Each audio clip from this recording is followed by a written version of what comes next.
Party people in the place to be. What's going on? It's me. Sitting here watching another holiday classic.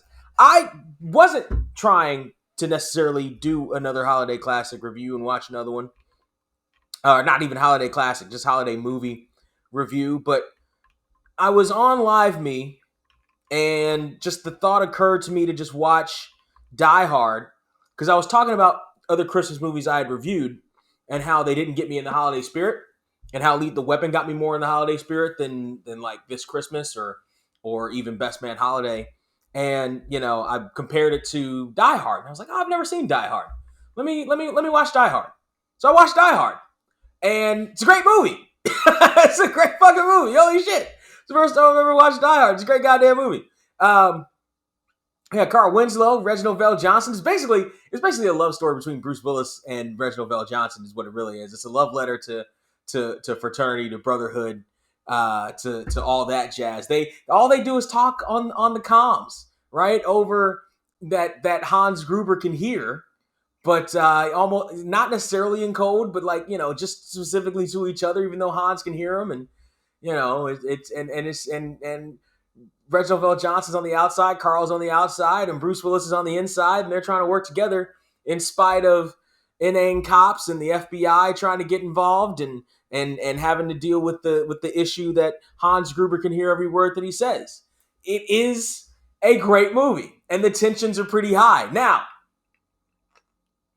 there are definitely parts in this movie where John McClane, Bruce Willis, should have died many, many times. Like, there's no reason for the bad guys not to kill him, or, you know what I mean? Like, some of the different things that they do, specifically, it was spoilers. It's a fucking 33-year-old movie, 2-year-old movie. So fucking spoilers. John McClane at one point is hiding out in a vent, and the guy is poking the vent with the gun. Very, very tense. Like, I give this movie a whole lot of credit for the tense moments, right? Like, it makes the tense moments very good. However, like, he heard a thing in the vent, and he shot the vents, but he stopped shooting just short of John McClane, and then he's poking the vents to see where it is. Why not just shoot the vents again? You got a whole clip in your machine gun. Just shoot the vents again. Over and over and over again. Just overkill the motherfucker. Like, you want him dead, fucking kill him. Like, what are you doing? But it was the guy, so there was one of the blonde guys. John McClane killed his brother early on in the movie. And all the guys that he's killed, he doesn't get any shoes from any of them. The first one, he's like, the guy's got feet smaller than my sister. None of the other guys had shoes that could fit you, John. Like, I figured like that would be useful at some point, and it was. Hans Gruber at a certain point says shoot the glass so that it could cut up his feet a little bit more and make him maybe not be able to escape, although somehow he is, and he only tapes up one foot, so I'm guessing he hopped out of there somehow, out of that thing. Let's start at the start. John McClane comes to LA from New York. He's a New York cop, coming to visit his wife and family for the holidays, estranged wife and family for the holidays, to meet her at the Naka skyscraper, at the building, the Naka I had it, and I've heard it many, many times before. Nakatomi, the Nakatomi building. And but in the midst of him cleaning himself up, right after the flight, the party that's actually ensuing gets held hostage by Hans Gruber, played by Alan Rickman, basically for, I'm guessing, bonds, or like some kind of bonds, in a safe. And so he's basically got to find his way. And he ends up finding his way a little bit further up in the tower. Like, he's finding his way through different levels in the tower to try to get some outside help, because nobody knows about it, because they cut all the phone lines. And this is 1988. There's no such thing as cell phones. And try to get some assistance from the LAPD, as well as try to save hostages along the way and kill more and more bad guys as he continues on. It's just a fun movie. It's just a fun movie with a whole lot of shooting, with some great lines in it. Bruce Willis, I certainly get it. I understand why Bruce Willis became a movie star off of this. 112%. I get it. I 100% understand. This works. Everything about this works. Like he's fit enough that you can plausibly believe he can do some of the shit that he's done, or he does in the movie, shooting things up, going from one floor to the other. Although there are definitely sometimes where it's like, he takes the shoulder strap from one of the Uzis and he places the Uzi in a vent or in a hole, and he climbs down into the vent. And it's like, that's not going to get you to a whole nother floor. I'm guessing he wasn't going for a whole nother floor. He ended up going for like the air vent, so slightly above the floor. So that was all right. His marksmanship is amazing, while everybody else's marksmanship sucks for most of the movie. He gets shot like in the shoulder once or twice. But there were definitely times where the bad guy should have killed him and realistically would have killed him. This movie would have been about 30 minutes long. He should have and would have killed him after all those times. And also there are times where he could have and should have gotten help sooner. You know what I mean? Like, I'm guessing he didn't necessarily want to like shoot out a window to draw more attention specifically to where he was, but he at different points, he's going through all these different levels. Like, he was fast enough so that he could have done that.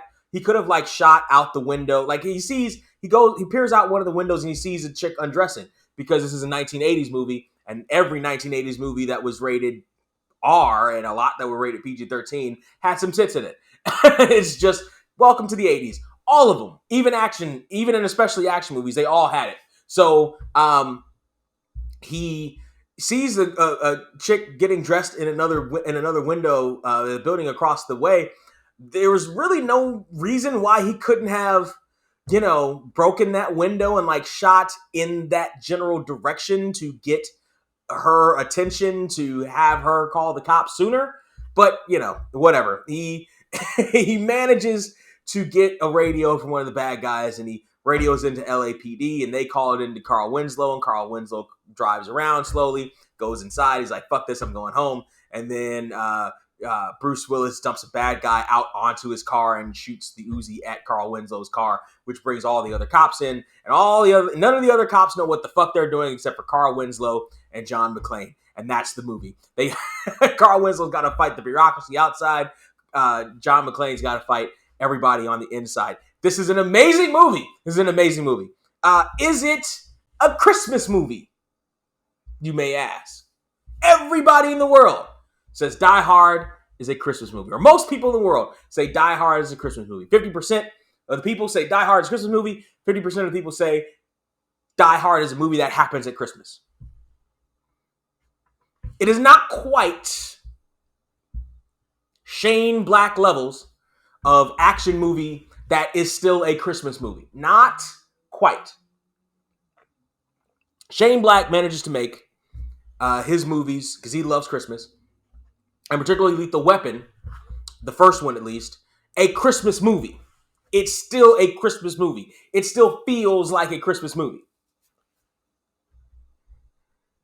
Die Hard, I understand why it falls in the Christmas movie category, because it definitely sets up that season and that feeling outside of the tower. However, most of the action takes place inside of the tower. And even though some parts, so like where the hostages are, Christmassy, and there are definitely shots. There's like one shot where John McClane goes in, I think it may have been the same spot where all the hostages were earlier. The Christmas tree knocks down and all this other stuff. There are, and like in the shootouts in some of the offices, you see little Christmas trees and stuff like that. So it's peppered in. Christmas is definitely peppered in different places. Just when you forget it's taking place in Christmas, it peppers in things to remind you that this is Christmas. I'm not entirely sure whether I can call Die Hard a Christmas movie. It's I understand why there's a debate, because for me, it kind of sits in this nebulous zone where you can call it a Christmas movie if you want to, or you can call it a movie that takes place during Christmas. There are arguments for both. There's definitely enough scenery. There's definitely enough feeling. There's definitely enough world building in this movie to make you believe it's a Christmas movie, or make you believe either one. For me, I don't know. I don't know. And maybe it's because I didn't grow up watching it. I somehow just missed it. I just never. It's another one of those movies. It's a long overdue review. Somehow just missed it. I'm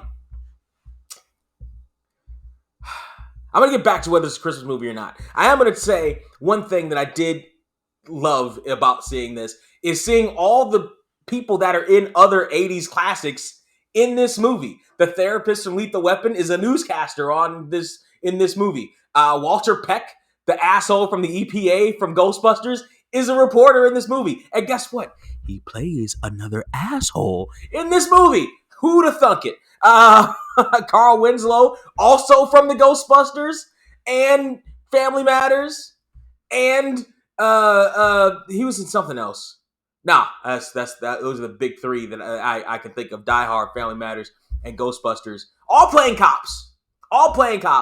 So yeah, he's a cop. He's Carl Winslow. He's a cop. Is in this movie. Bruce Willis, obviously. Alan Rickman, obviously. The Asian dude with the bald head and the hair coming down. He's in a whole bunch of shit in the 80s. He's in this movie. They got a whole bunch of people for this flick, and I love it. Man, the explosions are fantastic.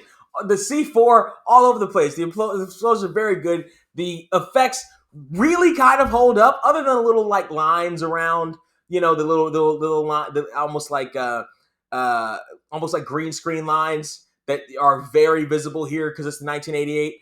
But the actual effects and how they did the stuff is still very good. Still holds up quite well today.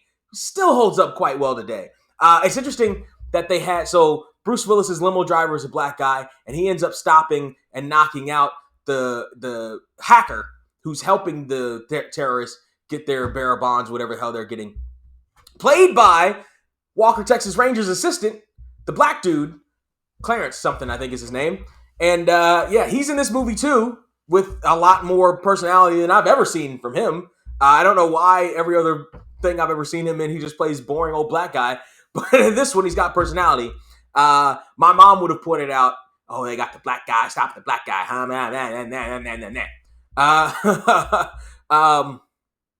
This is a great movie. This is a great fucking movie. I'm sitting there with John McClane the whole time, like, how the fuck is he gonna get out of this? Oh shit, I can't believe. Oh my god, he shot the dude. He's in a fight with the dude. He hung him up by a chain. He hung the brother up. So the brother of the dude, so he kills the first guy.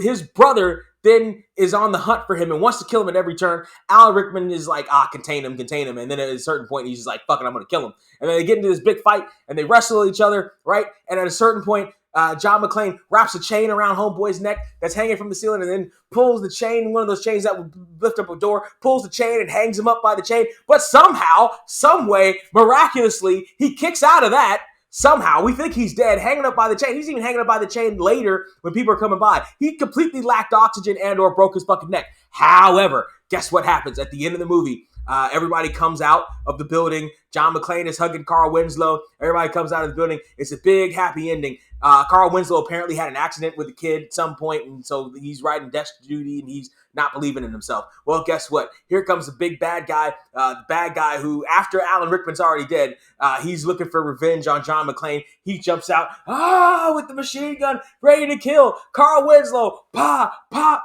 pop, pop. Homeboy's still standing. Pop!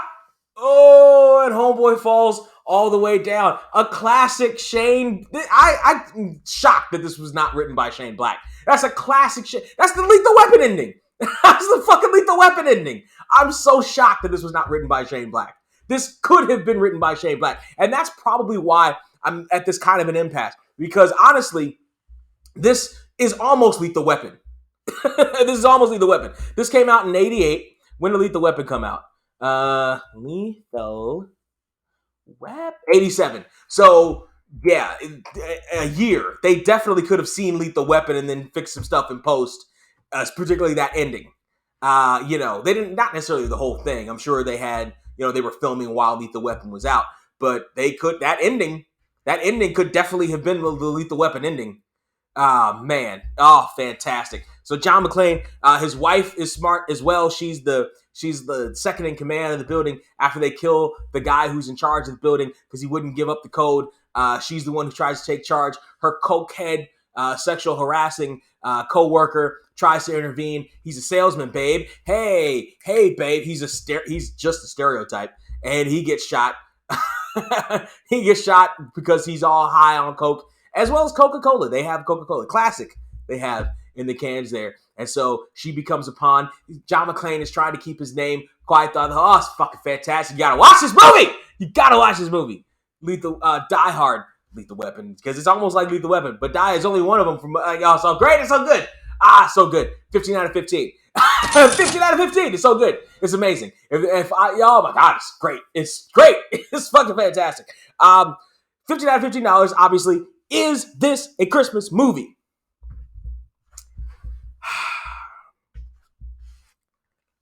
I'm going to, in the spirit of the holiday, in the spirit of the spirit, this is some fantastic eggnog I've concocted for myself. I'm quite the bartender. Oh, yes. I'm going to go ahead and give it a holiday movie. I'm going to go ahead and give it a Christmas movie. I'm going to go ahead and bestow Christmas movie on Die Hard. Barely. I can see the argument. I get the argument. I understand the argument from both sides. From both sides. I get the argument. Totally understand the argument from both sides. I'm going to side on the side of Christmas movie. I'm going to side on the side of Christmas movie on this one. The tension is there. You feel it. You feel the sense of relief and camaraderie at the end. You feel something. Unlike the other Christmas movies I've reviewed so far, you feel something at the end of this movie. And it's what the movie wants you to feel, really, with the Christmas motif behind it. It's fantastic. I'm down for it. I give it, 15 out of 15 holiday. I'll give it the holiday movie. I don't know, holiday classic. I don't know that this would be one of the ones I reach for when I'm trying to get into the Christmas mood. The first part of the movie, makes me reminiscent because I remember, Christmas is like that in LA. But I don't know that this would be on my holiday classics list. So far, my holiday classics list is only like 2 movies. It's a Wonderful Life and Home Alone. So I haven't found that third one. I haven't found a black one yet. But I will agree, at least marginally, this is a Christmas movie. Party people, man, oh man. So good. It's so good.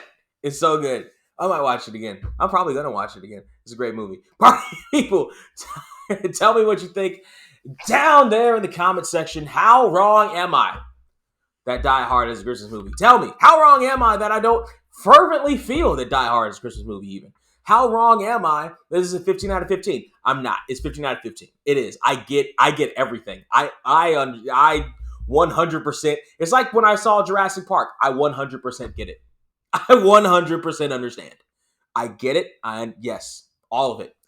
All the memes, the Christmas ornament, all of it. I get it. I understand. Yes. Bruce Willis as a movie star. Yep. Understood. I get it. I understand. And I like Bruce Willis anyway. But I totally understand why and how he got to be Bruce Willis after watching this. 128%. 120. The only question I have, I'll answer my own question. The only question I have is why didn't Reginald Vell Johnson become a bigger star after this? This actually probably led to him getting the guest starring role on Perfect Strangers, where Harriet was an elevator operator, which led to him getting the starring role on Family Matters, where he was Carl Winslow for the entire run. He stayed with it for the entire run, and I'm sure he made a ton of money from that. Actually, maybe he didn't. He may have had a shitty kind of contract. I'm sure over the years he had to have. Anyway, but yeah, after this, I would have thought maybe it was late 80s, early 90s Hollywood, right? They didn't have a whole lot of roles for black guys like him, and once they typecast him as a cop, this is his second cop thing in a row. maybe they only saw him as one. Maybe there's some late 80s, early 90s Hollywood bullshit behind why Reginald VelJohnson didn't immediately skyrocket to star in him after this. But I feel like there should have been something else. I feel like he should have gotten on that fucking skyrocket after this. I know this was Bruce Willis's vehicle, but Reginald VelJohnson, Alan Rickman's career is Alan Rickman's career. Like, there's nothing you can say about that. But Reggie VelJohnson, I think, is the unsung hero of this movie, and I think he probably should have been higher up. And maybe his big break was Family Matters. He was on it for what, 11, 12 years? Maybe that was his big break. But even that should have led to other shit for Reggie VelJohnson. Like, come on. Hold on one second. I'm upset about this. I'm gonna look up Reggie VelJohnson's IMDb here because he should have been a bigger star after this. Let's see. Reggie VelJohnson, we scroll down to 88 rather. Because he was in Ghostbusters before this, right? As the cop. Then he's in Die Hard. Oh, he's on The Equalizer for 3 years. So it kind of was his break. But they didn't give him the roles that they probably should have. Oh, man. That's probably what happened. He was on The Equalizer for 3 years, which he probably thought was one of his big breaks. Then immediately after that, he got Perfect Strangers. Turner and Hooch, another cop. He came back in Die Hard 2. Okay, he came back in Die Hard 2. Great. But man, so what probably happened was Family Matters happened. That's what probably happened was Family Matters. Because, let's see, Equalizer 227 as Santa, which makes sense. Where's Family Matters on here? 1989 was Family Matters. So yeah, that's what happened. He got a couple of TV gigs. He had 3 years on Equalizer. He had 10 years, Jesus, on Family Matters. That's what happened. So he should have been in more movies after this. Even more than just Die Hard 2. He should have been in more movies after this. He had a pocket. Reggie VelJohnson after this movie had a pocket where Hollywood should have at least put him in another supporting role in another movie like Die Hard 2. I mean, he was in Turner and Hooch. I don't remember that he had a huge role in Turner and Hooch. Again, another cop. But yeah, that's probably where that Turner and Hooch spot right there probably should have been another movie. And I'm sure he got paid well. Turner and Hooch was another success. But he should have. There's something else should have happened with Reggie VelJohnson in that pocket. Yes, he's had a successful career. He's been working his entire time. I'm not knocking his career at all, but I feel like it should have been bigger. Homeboy was very good in this movie. I feel like it should have been bigger. Anyway, part of you, tell me what you think down there in the comment section. Like, share, and subscribe if you want to. But like and share. Share. It's the season of sharing. It's the holiday season after all. Go ahead and share. Every Thursday, tinyurl.com/getHereTube is our YouTube channel for the How Do We Even Get Here podcast. We've got some specialties coming up for the holiday season. We just recorded this week's episode as I'm sending it to you. That'll be going up later this week. A Christmas episode already done. That's going to happen on Christmas Eve. And guess what? New Year's Eve. That's also going to happen as well. Every Thursday is the How Did We Even Get Here podcast. Go and find that. And until next time, yippee-ki-yay, motherfucker.